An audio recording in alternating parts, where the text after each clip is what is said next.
भारत माता की, भारत माता की, छत्रपति शिवाजी महाराज की, धर्मवीर छत्रपति संभाजी महाराज की, जय भवानी, जय श्री राम, बोल बजरंग बली की, बजरंग बली की। हिंदवी स्वराज्याचे सरसंस्थापक छत्रपती शिवरायांना मानाचा मुजरा करतो। भारतीय राज्यघटनेचे शिल्पकार भारतरत्न डॉक्टर बाबासाहेब आंबेडकर यांना मानवंदना अर्पित करतो। आज हनुमान जयंतीचा कार्यक्रम आहे। मनोजवम मारुती तुल्यवेगम जितेंद्रियम बुद्धिमतां वरिष्ठम वातात्मजं वानरयूथ मुख्यम श्रीरामदूतम शरणं प्रपद्ये अंजनी गर्भसंभूतो वायुपुत्रो महाबलो कुमारो ब्रह्मचारी चो तस्मै श्री हनुमते नमः। त्या हनुमानाच्या बजरंगबलीच्या चरणी या ठिकाणी नतमस्तक होत बजरंगबलीला आशीर्वाद मागतो। बजरंगबली बुद्धी पण देतात आणि शक्ती पण देतात। आम्हाला शक्ती द्या, जे जे अन्याय करतात त्यांच्या विरुद्ध लढण्याची आम्हाला सुबुद्धी द्या, पण आमच्या सोबत आमच्या विरोधकांनाही थोडी सुबुद्धी द्या, ही पण प्रार्थना आज बजरंगबलीच्या चरणी करतो। आजच्या या जाहीर सभेच्या निमित्ताने खऱ्या अर्थाने आपले कृष्ण महाराज अवधूत यांना देखील मी या ठिकाणी प्रणाम करतो आणि मंचावर उपस्थित असलेले आपले लोकप्रिय खासदार उमेदवार, आणि आज बजरंगबलीचा दिवस आहे तर पैलवानांचाच दिवस आहे, असे आपले पैलवान रामदास तडसजी, आपले लोकप्रिय आमदार ज्यांनी खऱ्या अर्थानं गेल्या 2 वर्षामध्ये सरकार आल्यानंतर या भागामध्ये मोठ्या प्रमाणात विकासाकरता निधी आणला, ते युवा नेते प्रतापदादा अडसर। मंचावर उपस्थित प्रवीण दटकेजी, सुधीर दिवेजी, रावसाहेब रोठेजी, मनोज डहाकेजी, सुरेखाताई ठाकरे, बच्चूभाऊ ठाकूर, विनयजी कडू, पुरुषोत्तमजी बनसोड, प्रशांतजी भेंडे, रवीजी मुंदे, बबनरावजी गावंडे, जकीर भाई, अनिकेत ठाकरे, रवी उपाध्याय, शोभाताई हिवसे, राजेश पाठक, उषाताई तिनखेडे, गिरीश भुतडा, नलिनीताई मेश्राम, बंडूभाऊ भुते, सविताताई ठाकरे, मोहनजी गावंडे, नंदाताई माने, किरणजी निस्ताने, सागर यादव, आमच्या अक्का अर्चनाताई रोठे। खरं म्हणजे आज त्यांचा देखील जन्मदिवस आहे, त्यांनाही मी जन्मदिवसाच्या खूप खूप शुभेच्छा या ठिकाणी देतो। आणि उपस्थित सर्व माझ्या भगिनी आणि बंधूंनो, आज आपण सगळे लोक लोकसभेच्या निवडणुकीचा प्रचार करण्याकरता आणि रामदासजींना आशीर्वाद देण्याकरता या ठिकाणी एकत्रित आलो। आपल्या सगळ्यांना कल्पना आहे, ही निवडणूक ग्रामपंचायतची, नगरपंचायतची, जिल्हा परिषदेची, महानगरपालिकेची, विधानसभेची निवडणूक नाही। देशाचा नेता निवडण्याकरता, देशाचा प्रधानमंत्री निवडण्याकरता ही लोकसभेची निवडणूक आहे। आणि बंधू भगिनींनो, आज जर आपण देशाचं चित्र पाहिलं तर देशामध्ये 2 पर्याय उभे राहिले आहेत, 2 गट उभे राहिले आहेत। एक पर्याय विश्वगौरव विकास पुरुष नरेंद्र मोदीजी आहेत आणि मोदीजींच्या नेतृत्वात आपली महायुती आहे। शिवसेना आहे, राष्ट्रवादी काँग्रेस आहे, रिपाई आहे, रासप आहे, वेगवेगळे पक्ष आपले सगळे हे या ठिकाणी एकत्रित आलेले आहेत आणि एक महायुती मोदीजींच्या नेतृत्वात आपली लढते आहे। आणि दुसरीकडे 26 पक्षाची खिचडी आहे, राहुल गांधी त्याचे नेते आहेत। आणि काय अवस्था आहे बघा, मी नेहमी सांगतो, मोदीजींच्या नेतृत्वात आमची विकासाची ट्रेन आहे, विकासाची। आणि विकासाची ट्रेन कशी आहे, या विकासाच्या ट्रेनला वेगवेगळ्या पक्षाच्या बोग्या आहेत आणि या बोग्यांमध्ये प्रत्येकाला बसायची जागा आहे। दीन दलित गोर गरीब आदिवासी शेतकरी शेतमजूर महिला अल्पसंख्याक भटके विमुक्त ओबीसी सगळ्यांना बसायची जागा ही आपल्या मोदीजींच्या ट्रेनमध्ये आहे आणि मोदीजींचं पॉवरफुल इंजिन आहे. सबका साथ सबका विकास म्हणत आपली ट्रेन पुढे जाते. दुसरीकडे काय अवस्था आहे, त्या ठिकाणी केवळ इंजिनच आहे. राहुल गांधी म्हणतात मी इंजिन आहे, शरद पवार साहेब म्हणतात मी इंजिन आहे, उद्धव ठाकरे म्हणतात मी इंजिन आहे, लालू प्रसाद यादव म्हणतात मी इंजिन आहे, ममता बॅनर्जी म्हणते मी इंजिन आहे, मुलायम सिंगांचा मुलगा म्हणतो मी इंजिन आहे, स्टॅलिन म्हणतो मी इंजिन आहे. त्या ठिकाणी डब्बा एकही नाही आहे, फक्त इंजिन आहे. आणि बंधू भगिनींनो, इंजिनमध्ये सामान्य माणसाला बसायला जागा नसते, इंजिनमध्ये फक्त ड्रायव्हर बसतो. तुमच्याकरता जागा नाही आहे. आणि यांच्या इंजिनची काय अवस्था आहे, जे काँग्रेसचं इंजिन आहे त्याच्यामध्ये सोनियाजी आणि राहुलजीच बसू शकतात. शरद पवार साहेबांच्या इंजिनमध्ये अजितदादांनाही जागा नाही आहे, पवार साहेब आणि सुप्रियाताईच बसू शकतात. आणि त्या ठिकाणी उद्धव ठाकरेंच्या इंजिनमध्ये शिंदे साहेबांनाही जागा नाही आहे, त्यांच्या इंजिनमध्ये फक्त आदित्य ठाकरेच बसू शकतात. बरं, यांचं इंजिनही कसं आहे, एक इंजिन उडतं दिल्लीकडे तर दुसरा उडतो बारामतीकडे, तिसरा उडतो मुंबईकडे तर चौथा उडतो दक्षिणेकडे. त्यामुळे यांचं इंजिन हालतही नाही, डुलतही नाही, चालतही नाही, बोलतही नाही, ठप्प पडलेलं इंजिन आहे. आणि म्हणून एकच पर्याय आहे आणि तो पर्याय म्हणजे विकास पुरुष माननीय नरेंद्र मोदीजी. अरे नरेंद्र मोदीजींच्या इंजिनला या ठिकाणी रामदास तळसांची बोगी लावली की अख्खा वर्धा लोकसभा मतदारसंघ त्यात बसवायचा आणि विकासाच्या दिशेने घेऊन जायचा. ही निवडणूक विकासाची निवडणूक आहे. मोदीजींनी गेल्या 10 वर्षामध्ये देश बदलला. 20 कोटी लोक जे कच्च्या घरांमध्ये राहायचे त्यांना पक्क घर मोदीजींनी दिलं. 55 कोटी लोक ज्यांच्या घरी शौचालय नव्हतं त्यांच्या घरी शौचालय दिलं. 50 कोटी लोक ज्यांच्या घरी आया बहिणी चुलीवर स्वयंपाक करायच्या त्यांच्या घरी गॅस दिला. 55 कोटी लोक ज्यांच्याकडे आजार झाला तर काय करायचा असा प्रश्न होता, त्यांना आयुष्यमान भारतच्या अंतर्गत मोफत त्या ठिकाणी आरोग्याची सुविधा दिली. 60 कोटी लोक ज्यांच्याकडे स्वातंत्र्याच्या 70 वर्षानंतरही आया बहिणींना हंडा घेऊन विहिरीवर नाहीतर नदीवर जावं लागायचं, त्या 60 कोटी लोकांकडे नळाद्वारे शुद्ध पिण्याचं पाणी त्यांच्या घरापर्यंत पोहोचवण्याचं काम हे माननीय मोदीजींनी या ठिकाणी केलं. बंधू भगिनींनो, जवळपास 55 कोटी युवांना मुद्राचं लोन दिलं. 10 लाखापर्यंतचं लोन बिना तारण आणि बिना गॅरंटरचं दिलं.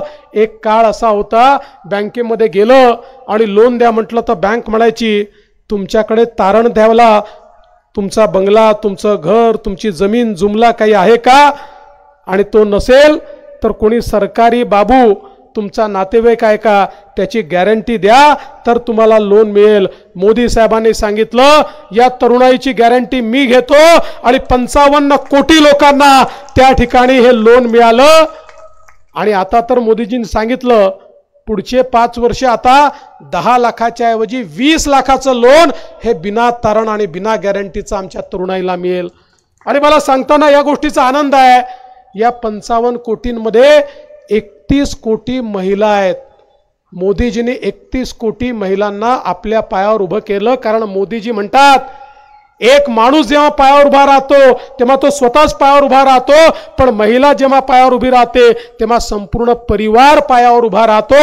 आणि म्हणून मोदीजींनी 80 लाख बचत गटांना 8 लाख कोटी रुपये त्या ठिकाणी दिले. आणि आता तर सांगितलं महिला बचत गटांच्या ज्या वस्तू तयार होतात त्याच्याकरता airport, railway station, bus station, सगळ्या सरकारी जागा या ठिकाणी विक्री करता जागा राखीव असेल आणि महिला बचत गटाच्या वस्तूच त्या ठिकाणी विकता येतील अशा प्रकारचा या ठिकाणी आदेश देखील मोदीजींनी काढला आहे. आणि म्हणून समाजातले जे विविध घटक आहे, आज बघा आमचे जे सिनियर सिटीजन्स आहेत त्यांच्याकरता वयोश्रीची योजना आणली. सिनियर सिटीजनला कोणाला कमी ऐकू येतं तर कानाचं यंत्र, कोणाला कवळी लागते तर कवळी, कोणाला चष्मा लागतो तर चष्मा, कोणाला स्टिक लागते तर स्टिक, कोणाला कमोड लागतो तर कमोड, जे पाहिजे ते त्यांना देण्याचं काम या ठिकाणी माननीय मोदीजींनी केलं। आणि एवढंच नाही, आमचे जे दिव्यांग आहेत त्या दिव्यांगांना देखील पाहिजे त्या प्रमाणात वेगवेगळ्या प्रकारचे इक्विपमेंट दिले। प्रोस्थेटिक लेग म्हणजे जे केवळ जर्मनीमध्ये आणि फ्रान्समध्ये तयार व्हायचे ते आपल्या देशामध्ये सरकारची फॅक्टरी काढून तयार केले। असे पाय आहेत, ऑटोमॅटिक पाय आहेत, जो आमचा दिव्यांग कालपर्यंत चालू शकत नव्हता तो पाय लागल्यावर मोटरसायकलची किक मारून मोटरसायकल चालवू शकतो, असा पाय त्याला मोफत मिळाला। ज्याला हात नव्हता त्याला हात मोफत मिळाला। वेगवेगळ्या प्रकारे त्यांना मदत करण्याचं काम माननीय मोदीजींनी केलं।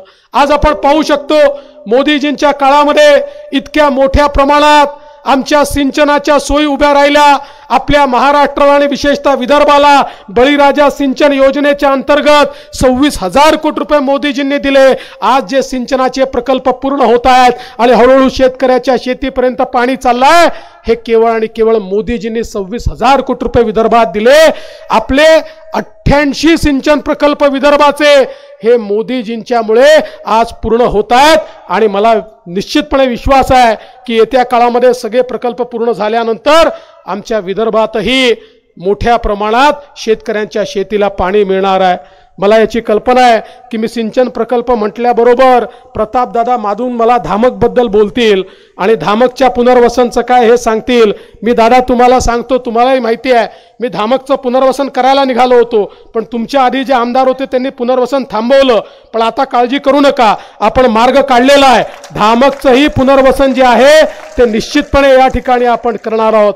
आज माननीय मोदीजींनी, आपल्याला कल्पना आहे, किसान सन्मान निधी सुरू केला। 6,000 रुपये थेट आमच्या शेतकऱ्यांच्या खात्यामध्ये देण्याची सुरुवात केली। त्यांनी 6,000 दिले तर आपण देखील 6,000 त्या ठिकाणी दिले। आज 12,000 रुपये थेट शेतकऱ्यांना देण्याचं काम या ठिकाणी आपण करतोय। आणि यावर्षी तर बंधू भगिनींनो, सगळ्यात महत्त्वाचं संकट आमच्या शेतकऱ्यांवर आलं।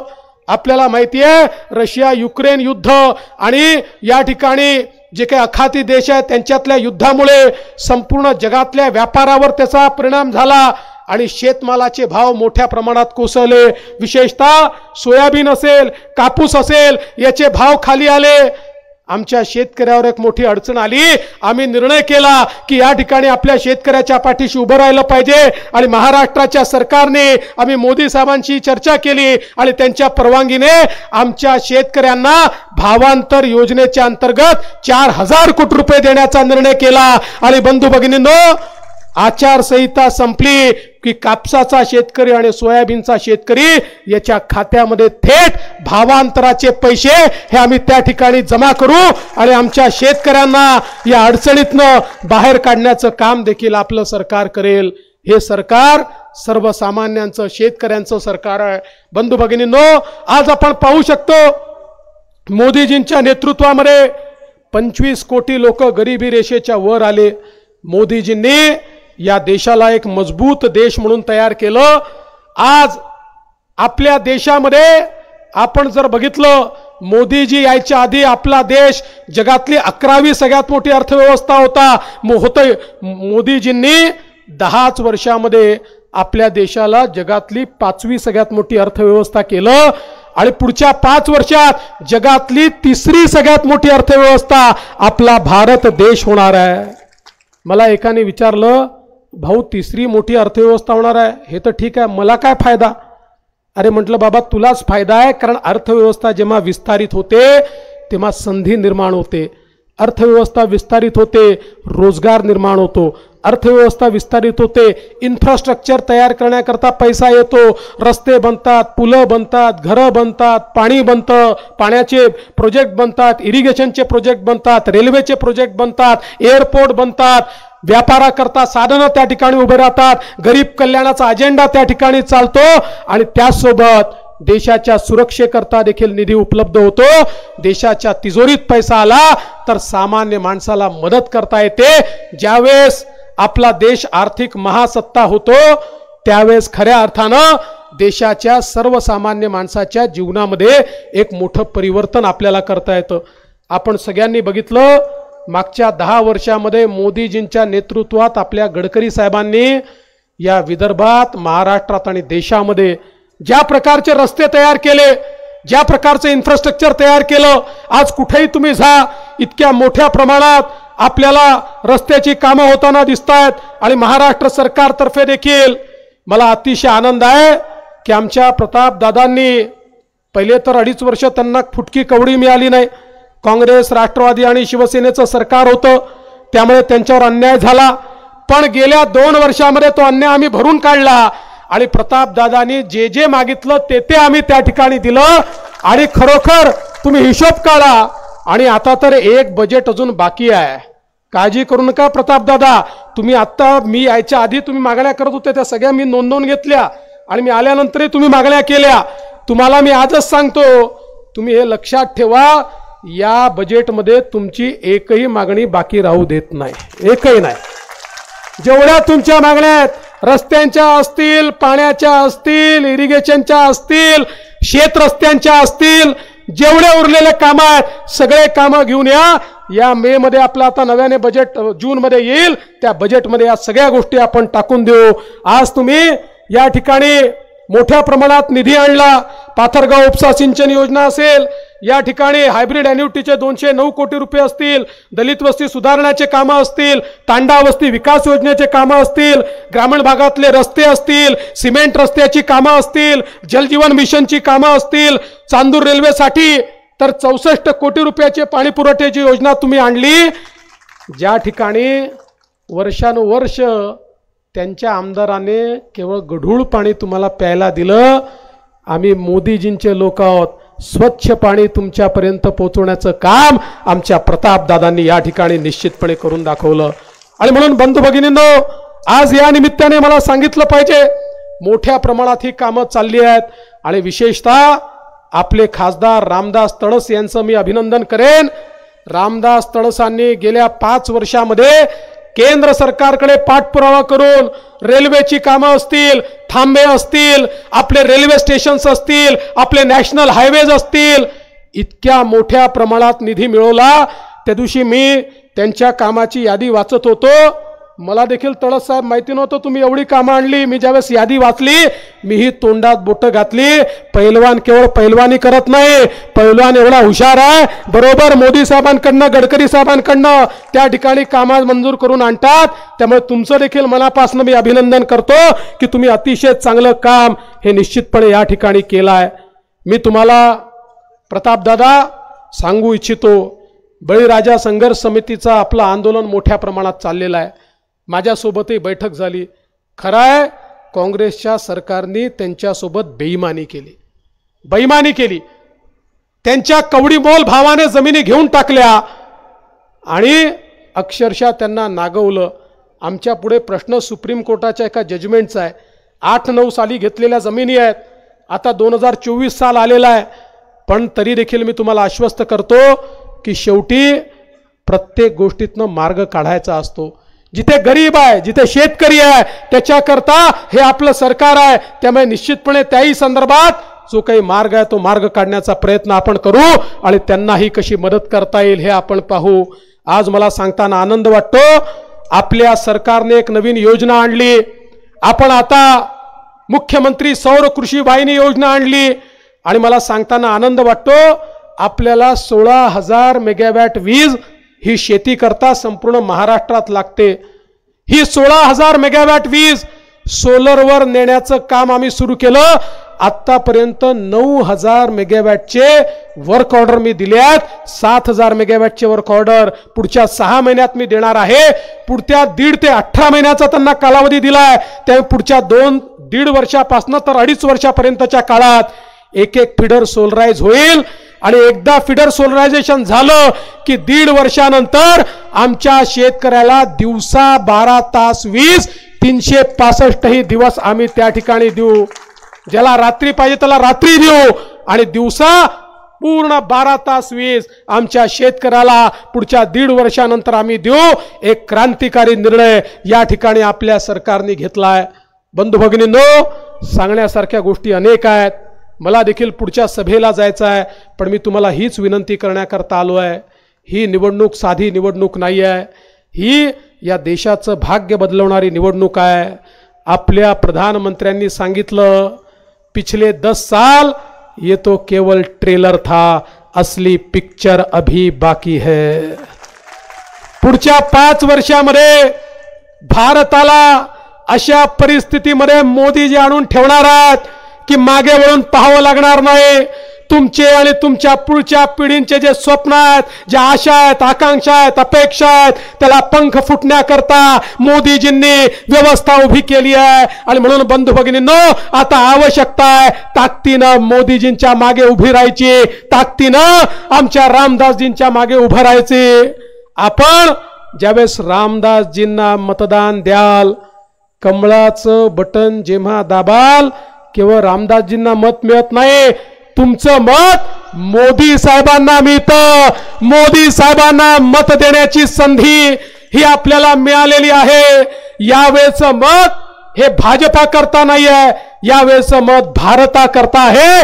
भारता करता मतदान करण्याकरता येत्या 26 तारखेला कमळाचं बटन दाबून आपल्या तळस साहेबांना तिसऱ्यांदा लोकसभेमध्ये पाठवा आणि तिसऱ्यांदा मोदीजींची 400 पारची रांग ज्यावेळेस लागेल त्यावेळी त्याच्यामध्ये पैलवान तळस साहेब देखील हात वर करून उभे पाहिजे, अशा प्रकारची विनंती आपल्याला करतो। जाता जाता एक गोष्ट अजून जाणीवपूर्वक सांगतो, जेव्हा काँग्रेसला, राष्ट्रवादी काँग्रेसला हार दिसायला लागते त्यावेळी ते अफवा सोडणं चालू करतात। आता एक नवीन अफवा सुरू केले, आमच्या दलित बांधवांमध्ये जाऊन, आमच्या आदिवासी बांधवांमध्ये जाऊन यांचे 400 पार निवडून आले तर हे संविधान बदलतील। मी त्यांना सांगू इच्छितो, अरे बाबासाहेबांचं संविधान इतकं कमजोर नाही की कोणी ते बदलू शकेल। जोपर्यंत देशामध्ये आणि जगामध्ये चंद्र आणि सूर्य आहे तोपर्यंत बाबासाहेबांचं संविधान कोणीच बदलू शकत नाही। त्यामुळे हे खोटे बोलणारे, हे नालायक लोक, ज्यांनी आजपर्यंत आमच्या दलित आदिवासींना केवळ मागेच ठेवलं, यांच्या भूलथापांना कोणीही मागे पडणार नाही, बळी पडणार नाही, हा विश्वास व्यक्त करतो आणि माझं बोलणं संपवतो। धन्यवाद। जय हिंद, जय भारत।